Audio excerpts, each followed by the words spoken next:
Vijayawada Congress MP అభ్యర్థి వల్లూరు భార్గవ్ గారు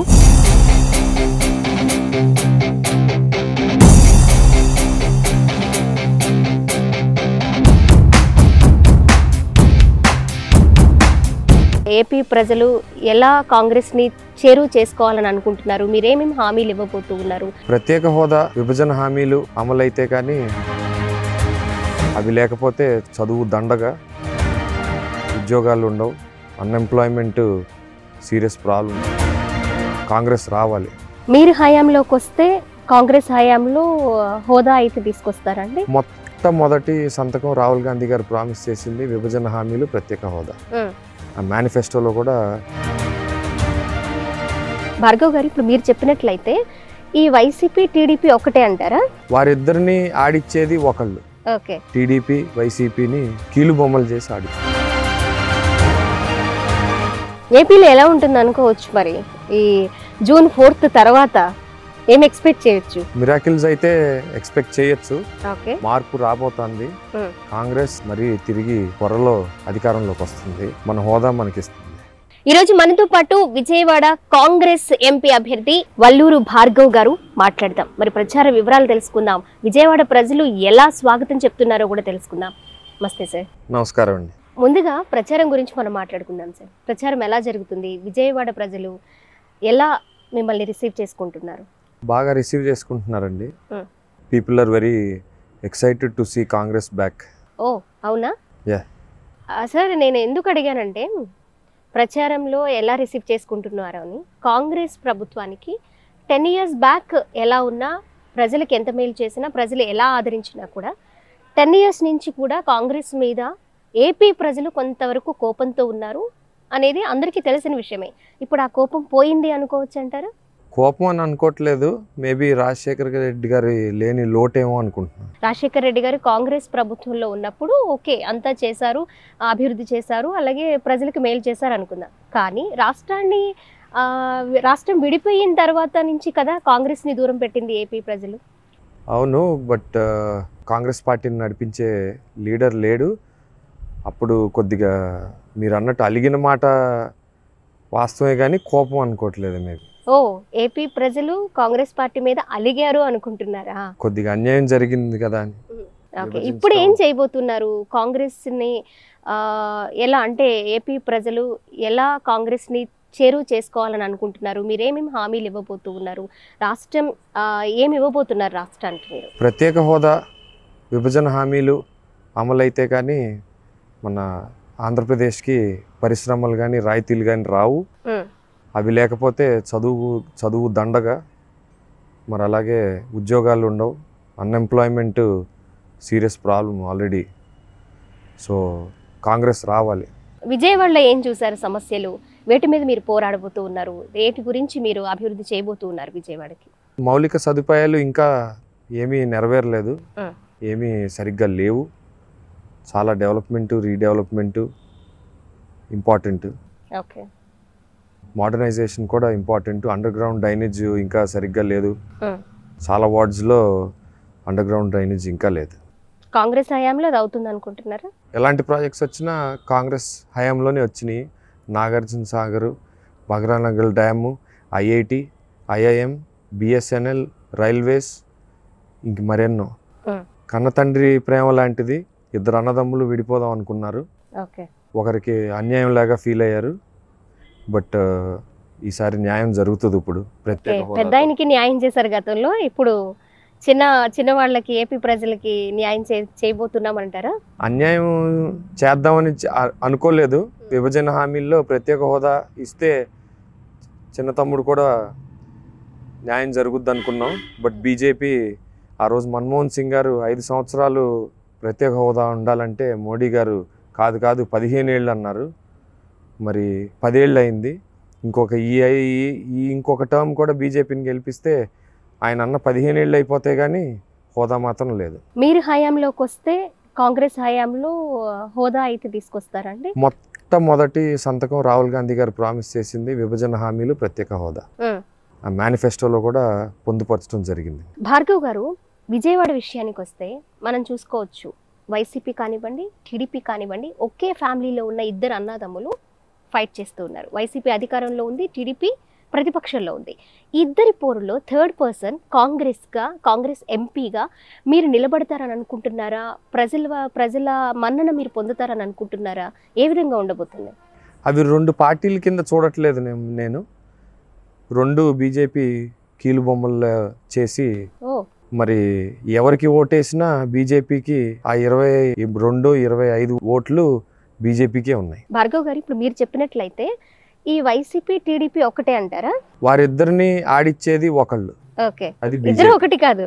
ఇద్దరు ఒకటి కాదు, కానీ వారిని ఆడిచ్చేది బీజేపీ.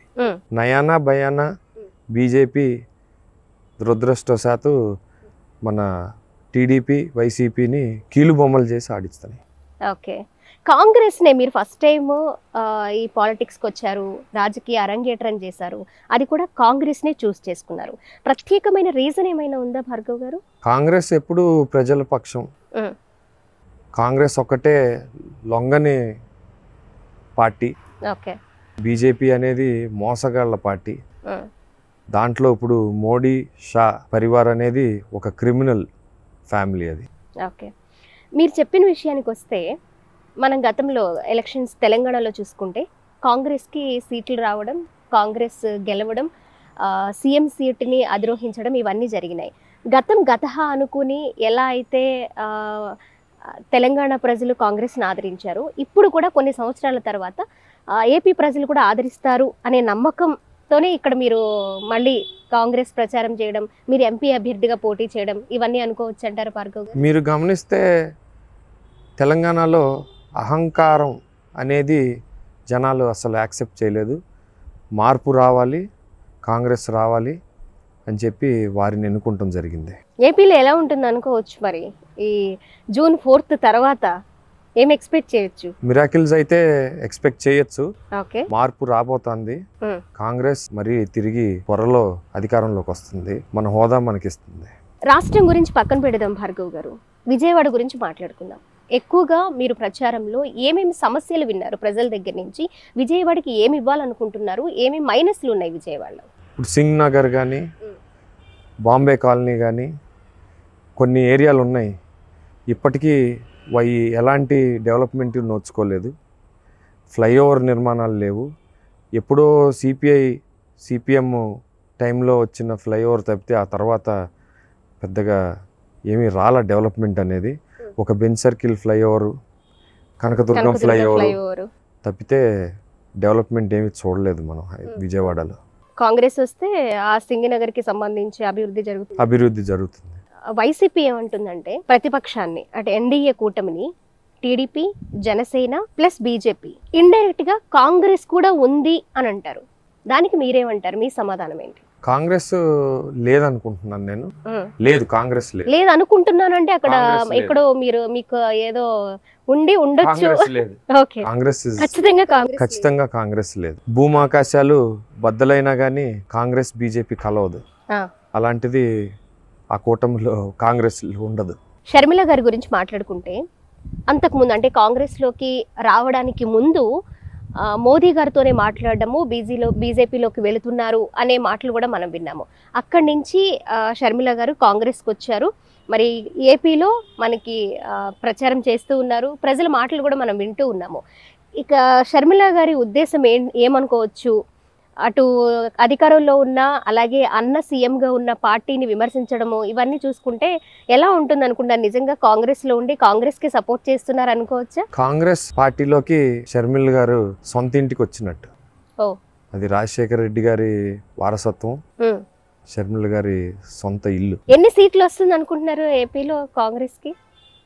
ఎంత మెజారిటీ వస్తుంది అనుకుంటున్నారు? డెఫినెట్ గా కాంగ్రెస్ మంచి ఇంపాక్ట్ చేయబోతుంది. అధికారంలో కూడా అతి త్వరలో రాబోతుంది. ఇప్పుడు ఎంపీ విషయానికే వస్తే మరి రెండు సార్లు కూడా అంటే 10 సంవత్సరాలు కూడా టీడీపీలో కేశినేని నాని గారు ఎంపీగా గెలుపొంది విజయవాడ అభివృద్ధి కార్యక్రమాలు అవన్నీ చూస్తూ వచ్చారు. ఆ 10 సంవత్సరాల్లో జరగని అభివృద్ధి మీరేం గమనించారు? మన హోదా మనకి రాలేదు, కొత్త పరిశ్రమలు ఏమీ రాలేదు, ఉద్యోగ కల్పన అయితే జరగలేదు. అంటే ఉద్యోగాలకి లేకపోతే ఇంకా అభివృద్ధికి మీరు మొదటి పీఠం వేస్తానని అంటున్నారు. తప్పకుండా. ఓకే. ఇంకా విజయవాడ వాళ్ళు ఇంకేమన్నా మీకు సమస్యలు చెప్పడం కానీ కొత్తగా అంటే చాలా మంది ప్రచారంలో చాలా బిజీగా ఉన్నారు. అన్ని పార్టీలు కూడా మేము ముందు రావాలి, ఎవరిదైనా అది ఒక కళ.